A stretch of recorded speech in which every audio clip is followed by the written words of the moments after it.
All right, welcome to a very special recording. This is going to be my reviews of what I'm calling extracurricular activities. These are albums that I've listened to through the course of Music Club that were not part of Music Club. So I'm just going to go through the ones I've listened to, and going forward, I just think that these are going to end up being I'll attach these to the end of a video when I listen to something new that's not part of the rotation. But this is more just catching up on the things that I have listened to that I haven't necessarily talked about. So starting off at the top, these aren't necessarily in order of when I listened to them. These are, at least the first grouping, are in the order that I remembered them. So we're going to start off with Wallsocket by Underscores. I don't know if this is hyperpop, but it felt like hyperpop. Ali described it ungenerously as, damn, this sounds like Demi Lovato from Camp Rock singing in adult themes. Which at times, yeah, I can agree. Especially the first song definitely sounds like some Disney-ass rock, but it's about committing credit card fraud by working at a banking institution. And I liked that a lot.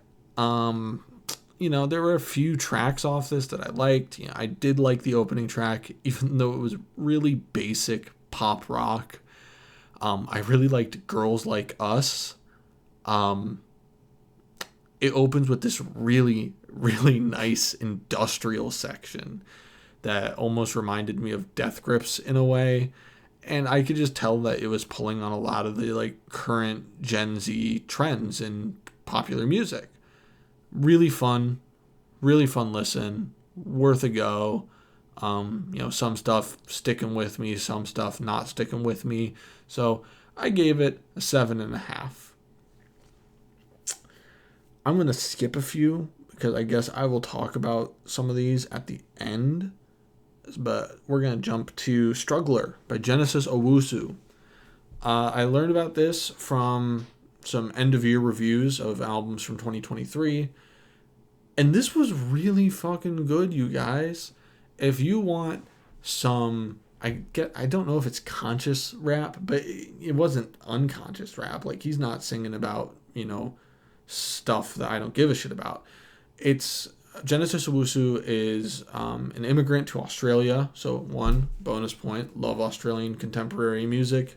It's just constantly it hits. Really fun, interesting production, interesting composition, tells a fun story. If you listen to it on Spotify, you know how some albums have cards under where it's here's the lyrics, and then there's another card under it where it's here's a story.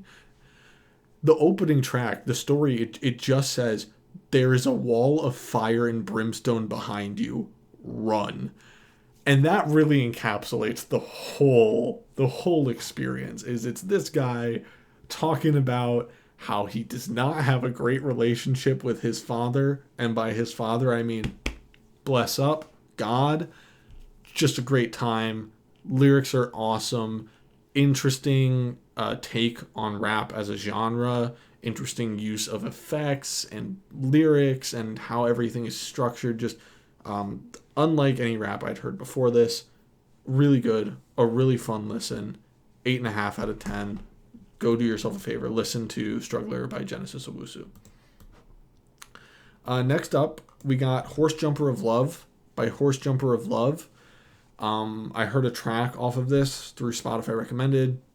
Really liked that track. So I thought I'd give it a listen. It's just some nice indie rock. That one track, Spaceman, if you're not going to listen to anything else, check out Spaceman by Horse Jumper of Love.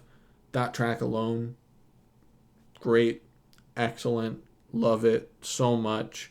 It's really simple, but I just like how it sounds. It's very ethereal, very dissociative, and just, ooh boy, so nice. And the other stuff off there's good, It again, never lives up to the high that was Spaceman. So, good indie rock, solid, but, in terms of what I'm taking away from that. It's Spaceman's their best song that I've heard. Their other stuff is good. You might really like it. I was just kind of okay about it. So, given Horse Trumper of Love, that's 7.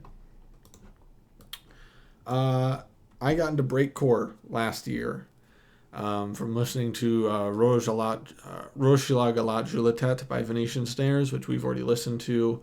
It's that really hectic breakcore orchestral album. So I thought, I'll check out some of his other work. And that's how I found Songs About My Cats by Venetian Snares. And while Rochila Galat Julitet is masterful, that combination of that super aggressive drum line and, those classical instruments, I think are just unlike anything I've ever heard. Probably going to be unlike anything I will hear. But Songs About My Cats, if you want a more traditional breakcore, fast-paced electronic experience, it's excellent. It's lovely. And, who doesn't love a man making music about his beloved cats? I know I do. That's something I respect a lot. So, Songs About My Cats from Venetian Snares, that's going to get a 7 from me. It wasn't as good as Hungarian Words. Was not as good as that. But, I'm not gonna complain about it. Next up, we got Emergency and I by Dismemberment Plan. And this was a Gatsby. And if you don't know what I mean by that, what I mean is I, like many of us, probably like most of us, I had to read Great Gatsby in high school. And I fucking hated it. And the reason I hated it was because it was all so cliched. I was not surprised at any point, and it just didn't do anything for me. But I realized the importance and the significance of it because all those cliches that I recognized and that I felt bad about and I didn't like, I recognized, that's where they came from. This, when this came out, this had to have been revolutionary, but so much time has passed that it really doesn't feel like anything special. So when I talk about Emergency and I say it's a Gatsby, it's an album that if you had no other context, you'd think, this is a little bit experimental indie rock, some math rocky elements in it from like the 2010s. But this album came out in the 90s. So I totally get how groundbreaking and important it was, but given the modern context and given, the material that I have to compare it to in my own experience, not a lot there blew me away. There are a few songs that were great. What's its name? I put it on my Spotify playlist, if you'll excuse me for a second. But, generally speaking, it was a good album. I think it's worth a listen, and I can, again, completely understand how important it was. But it felt like a lot of things I've heard. The song I was looking for is Girl O'Clock. That one is a really explosive and energetic and frantic song. It's hectic, and I loved that energy. But the rest of the album, I understand its historical, contextual importance in contemporary music, especially in that indie scene. But beyond that, I thought it was fine. So it's getting a 7. We got Tangk, spelled like Tang, the astronaut drink, but with a K, by Idols. I love Idols. Idols are a fantastic band, part of the post-punk revival, absolute gems. And Tangk was something of an attempt to return to form. Their first 3 albums are very much more heavy on the punk than the post. And I really appreciate that, especially in their second and third albums. Joy is an Act of Resistance, which let me check. I think it's on my list. If it's not, I need to fix that. Oh, boy. Okay, yeah, I got to fix that. I'll be changing that. Oh, wait, no. Did we already listen to that? Shit, I think we already listened to that. No, okay, shit. I have to put it on my list. I'm sorry. Joy of an Active Resistance is a treasure. It's such a fun album. The lyrics in Idols are consistently funny and relevant and self-aware and conscientious of like the social context that's going around them. Excellent. And the performances always have a really fun, danceable energy to them until their fourth album, Crawler. Crawler was phenomenal. It was recorded pretty much as a retrospective on the lead singer getting sober after almost dying, and it was really good. And I hate to say it, but I think with the exception of Crawler, he made better music when he was really fucked up on drugs. Tangk is it's an attempt to return to that style. It's an attempt to go back to that more punky vibe, but it just doesn't lack that. It just doesn't have that presence that the earlier stuff did. It doesn't have that energy. It was still good. I still liked it. It just, compared to their discography up to this point, I think by a long shot, it's their weakest album. So, 7. We got The Modern Dance by Per Ubu. I learned about this band through a podcast that I know at least Chai and I listen to. They're like a Cleveland experimental punk band. Heavy emphasis on the experimental. And it was a little too much for me, which is something I do not say often.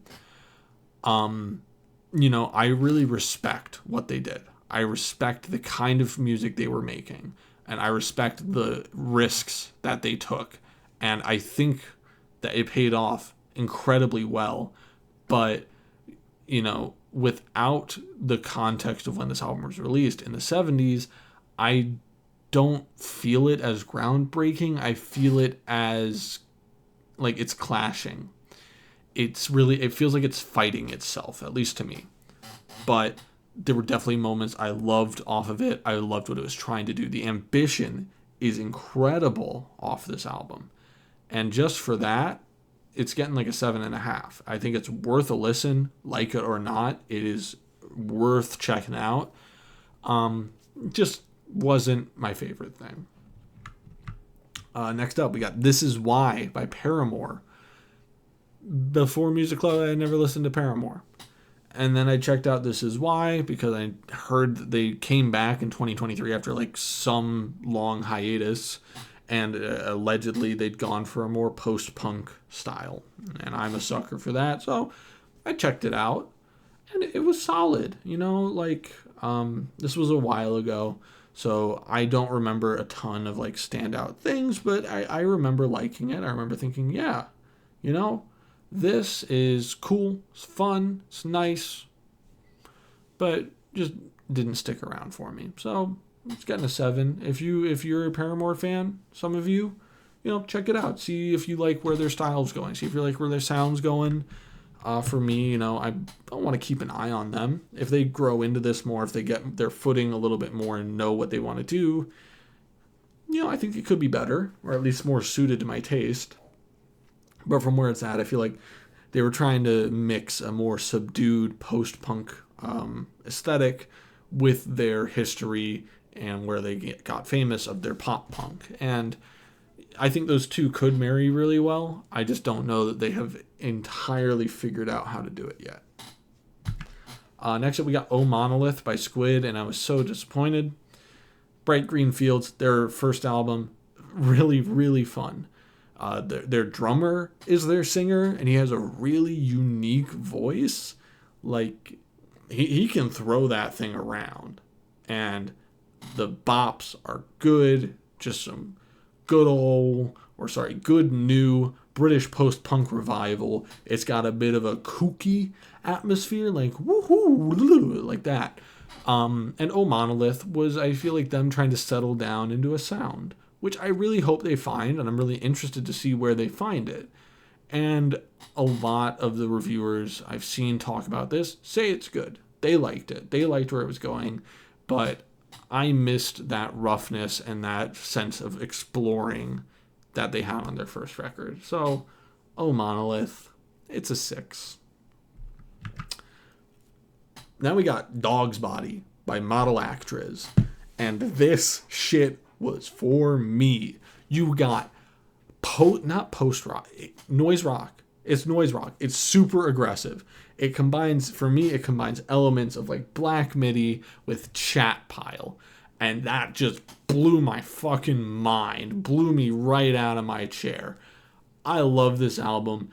I have every track on this album is on my gym playlist. It's so violent and aggressive, but also just fun to listen to, the kinds of sounds they use and how they put them together. And the lyrics are harsh and aggressive. There's like one song that really constantly sticks in my head is Mosquito. Mosquito sticks in my head, Crossing Guard, Slate. There's just so many hard bangers on here. And unlike a lot of other noise rock, the use of noise here is really tasteful. You know, it's definitely dissonant. It definitely has moments where it's really harsh, but they don't overstay their welcome at all. They're more used as ways to accentuate the emotion of any given section. So, Dogsbody, Model Actress, that's a 9. I loved it. You know me, I'm going to be keeping up with Giz releases. I'm a Giz boy. Let's do this. Let's show it. Got the little Gizzy Gator up there. You know me. I'm a Giz boy. And so they came out with album Silver Chord. And I'm really happy for them. I love these boys. These sweet little Australian men. I love them. I want them to be happy and I want them to do what they want. And I acknowledge the fact that what they want is not always going to be what I want. And that's okay. I love them and I respect everything they do. But their journey into electro-pop, it wasn't for me. And, you know, I listened to the short album and I listened to the long album because there's like, it's like 40 minutes and it's like, yeah, here's the basic idea of all of the tracks on this album. But then it's like, they're a jam band, so here's all of the uncut jams starring Adam Sandler. Here's all the uncut jams, and that's like an hour and 20 minutes, and it just still didn't do it for me. I could tell they're having fun. I'm real happy for them, but Silver Chord, not my fave Giz. Honestly, it might actually be my least favorite Giz now that I think about it. Yeah, it's my least favorite Giz record. It's still a 5.5. Because Gizzard doesn't make bad music. They just make music I might not really enjoy. So, 5.5 out of 10. After the Magic by Parannoul. Okay. This is shoegaze heaven. I'm not the biggest shoegaze fan here. I like it, but I know you, Evan. I know you, Brendan. You guys love your shoegaze. Evan, I think I've told you about this album. I think you've listened to it. But Brendan, if you haven't listened to this, do yourself a favor. South Korean, beautiful shoegaze. I don't know what the hell he's saying. But like, give just the first track. You listen to that first track and you will be hooked. Because it starts out and you're like, okay. By a technical definition, this is shoegaze.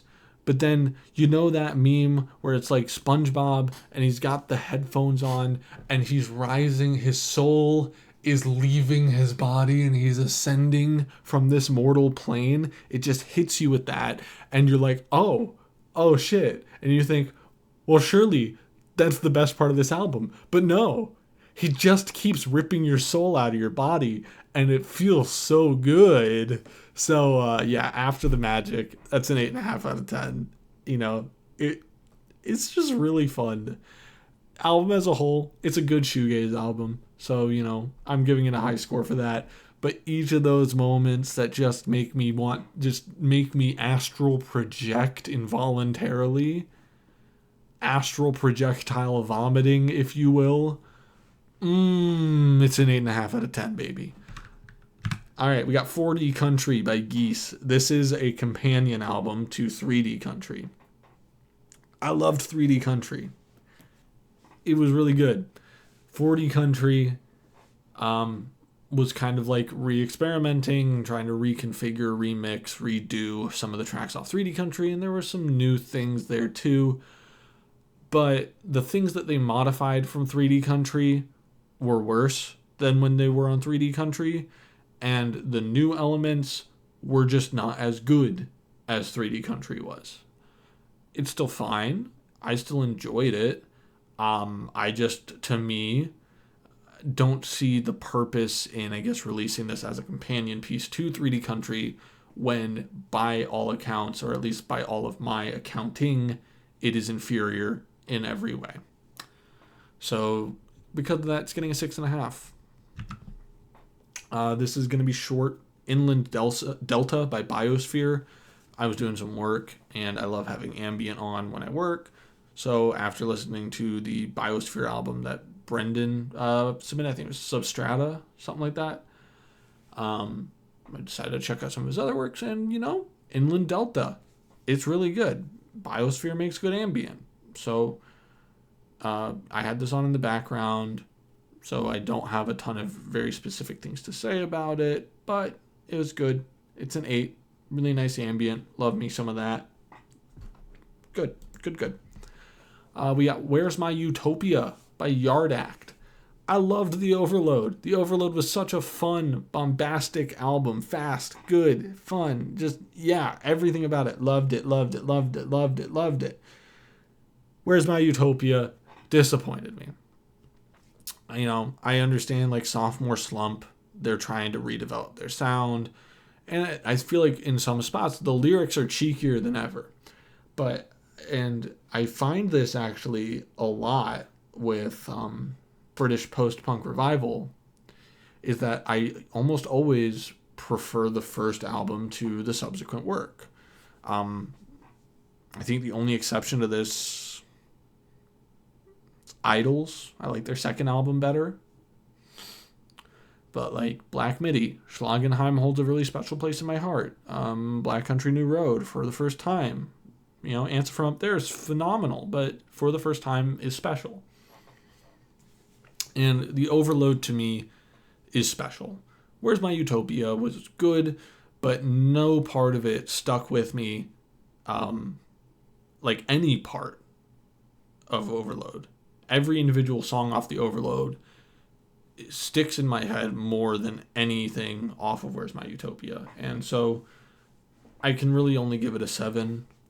I liked it, but, in that comparison to The Overload, it's going to consistently fall short. And that's what it is. All right, we're getting into some of the last ones here. We got If You're Into It, I'm Out of It by Christophe de Babylon. This, I was doing some research for Secret DJ. This was one of the albums that like popped up in my research, and ooh. Okay, so it combines two things that don't horseshoe theory. I'm gonna talk about horseshoe theory later, but you got like it's instead of it being a spectrum. Where's my framing? There. You have one thing over here and one thing over here. They couldn't be farther apart, right? Nope. It's a horseshoe like this. So they're actually closer than you think they are. And what If You're Into It, I'm Out of It does is it somehow manages to combine dark ambient music and breakcore. Two things that I deeply appreciate and deeply love. And boy, does he do it good. He do good. He do real good job here. Love it. Just the breakcore sections, fun, fast, bombastic, really good beats, really fun grooves, and just excellent, beautifully done. And the dark ambient provides just enough of breathing room for you to really get in and appreciate the rest of that hecticness. Just a perfectly balanced album. 9.5 out of 10. If you like either dark ambient and or breakcore, go check it out. Really, really good. Then, another one that came up looking at Secret DJ, The Fire This Time by a variety of artists. And this is technically I'd say it's an audio documentary about the Gulf War, but it's scored by some of the most influential IDM and ambient artists around. God, this hits. This hits hard. There's a song from the game Spec Ops: The Line called Human Cost, which is a really dark song. I think it's like played after you bomb a shit ton of civilians with white phosphorus. And this is a whole experience that feels just like that. It's just, here's all the war crimes we did, set to either really somber or really fast-paced, scary music. And it does such a good job of eliciting those feelings of dread in me that I love to feel so much. Oh boy, there's a song about 1,200 people burning to death in steam in a bunker that was meant to be a civilian hideout. And the U.S. knew. Oh, brother, if you've listened to the Blowback podcast and you haven't listened to this album, then you are missing out. And if you have listened to this album and you have not listened to the Blowback podcast, you are also missing out. This is like a compressed season of Blowback about the first Gulf War, and it's scored beautifully. You know, I understand it's an audio documentary. First and foremost, it's here to tell us about the Iraq War and the horrible things that our nation did. But the music's good. The music stands on its own. Even if this was not about the Iraq War and this was just a bunch of artists coming together to make some kind of dark and disturbing music, I would have loved it. But with that audio documentary on top, chef's kiss. 9.5 out of 10. All right. I gotta talk about Merzbow. You were waiting for me to talk about Merzbow. I'm gonna talk about Merzbow. I'm forever changed, man. I'm never going to be the same anymore. This does things to you. So yeah, the first 3 minutes are bad. You really need to be patient. You need to have patience with this. Because those first 3 minutes, all you're thinking is, what the fuck am I doing? I have too much time on my hands and not enough common sense. But then it clicks. It just starts to make sense.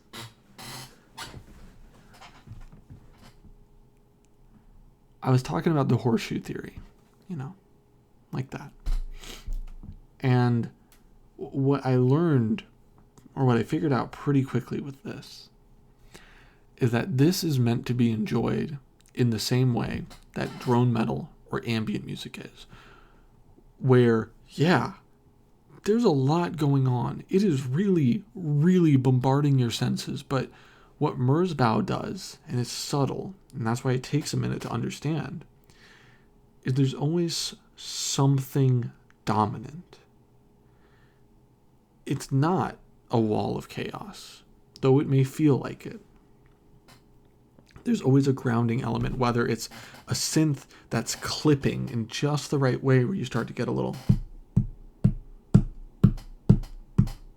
You start getting a beat, something to hold it together.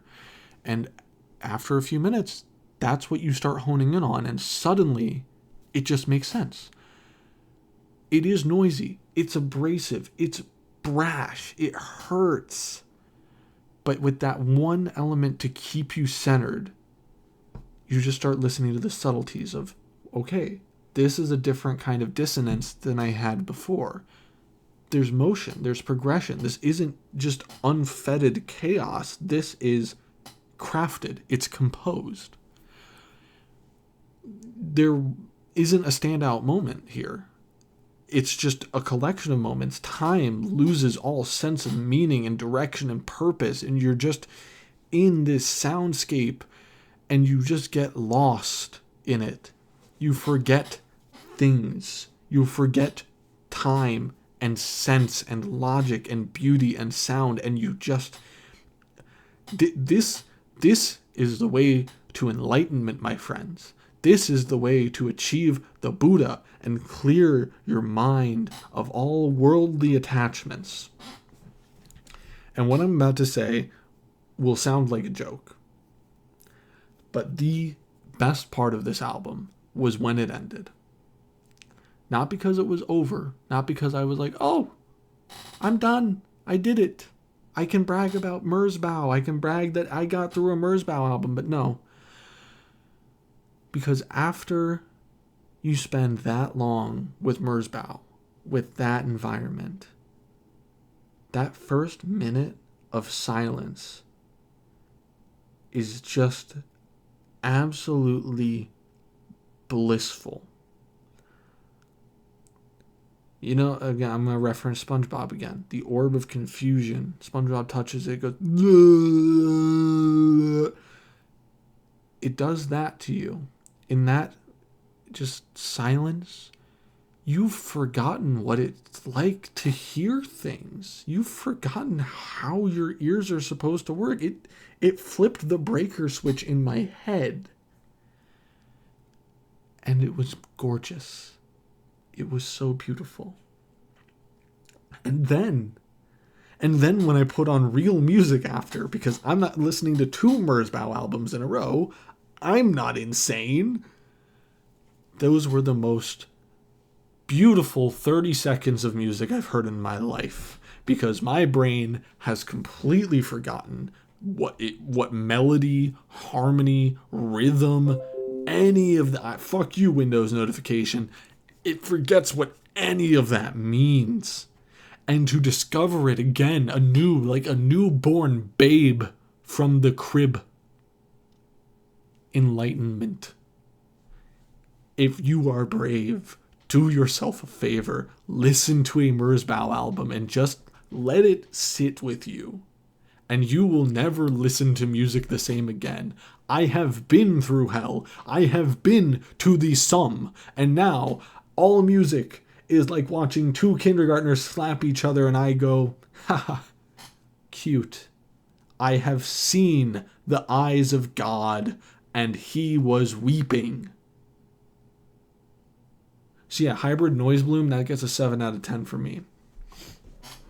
And from there, we're going to wrap back up to the top, because I, early on in Music Club, I listened to 3 Car Seat Headrest albums that I hadn't listened to before, and I'm just going to go through them real quick. We got Monomania. This is one of his solo releases, and it's fine. There's some really cool tracks off of it, really good production. You can see where he's coming from, you can see where he's going, you can see him developing the talents that I recognize him for and that I like him so much for. He just doesn't have that polish down, which is expected, you know? It's so good. It's a 7 out of 10. Then, right after that, we got Twin Fantasy, Face to Face. This is the original Twin Fantasy, not the one we listened to. That was the update. That was the remaster. Or not even remaster. It was entirely re-recorded, new, with some changes. And the original has a charm to it. It has a nice charm to it. It's just not as good. It's really cool that he did it all by himself. It sounds more intimate and it sounds more personal, but it kind of sounds like shit, though. Especially if you listen to it right after or right before you listen to Mirror, you're going to just go, I get it. Like, it's gorgeous. It's nice. He's really doing his best. And it's not as good as what he's able to do like 10 years later. And that's okay. I'm happy for Will. I'm really happy he re-recorded it. It's just like die-hard Car Seat Headrest fans are like, oh no, Face to Face is better. Why? It's just not as good.